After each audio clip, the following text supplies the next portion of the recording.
నాగర్ కర్నూలు జిల్లా కోడేరులోని అతి పురాతనమైన గణపతి విగ్రహాన్ని గుర్తు తెలియని వ్యక్తులు ధ్వంసం చేశారు. గణపతి విగ్రహంలో గుప్త నిధులు ఉన్నాయంటూ గతంలో ఎన్నోసార్లు ధ్వంసం చేసిన సంఘటనలు ఉన్నాయని స్థానికులు తెలుపుతున్నారు. తాజాగా మరోసారి గణపతి విగ్రహాన్ని ధ్వంసం చేయడంపై స్థానికులు ఆగ్రహం వ్యక్తం చేస్తున్నారు. ఈ మేరకు విగ్రహాన్ని గుప్త నిధుల కోసం ధ్వంసం చేయడం పట్ల నిరసన వ్యక్తం చేస్తూ బస్టాండ్ కూడలిలో ఆందోళన చేపట్టారు. నిందితులను కఠినంగా శిక్షించారని నాయకులు, గ్రామస్తులు డిమాండ్ చేస్తున్నారు.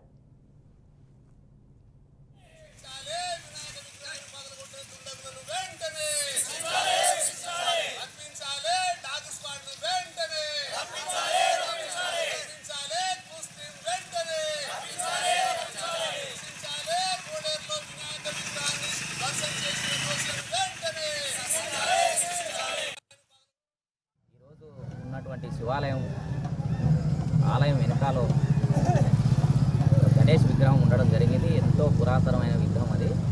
కొంతమంది దుండగులు ఆ విగ్రహాన్ని ధ్వంసం చేసి ముక్కలు ముక్కలుగా చేసినందుకు అన్ని కుల మతాలకు అతీతంగా దీనిపై ఖండిస్తూ మేము చర్య తీసుకోవాలని పోలీసు అధికారులకు కానీ పై ప్రభుత్వ అధికారులకు కానీ ఆదేశాలు జారీ కోరుకుంటున్నాము. మరియు ఆ దుండగులను పట్టుకునే విధంలో డాగ్ స్క్వాడ్ కావచ్చు, న్యూస్ టీమ్స్ కావచ్చు, చర్యలు తీసుకొని వాళ్ళను పట్టాల్సిందిగా కోరుకుంటున్నాం. ఈరోజు ఉన్నటువంటి శివాలయం ఆలయం వెనకాల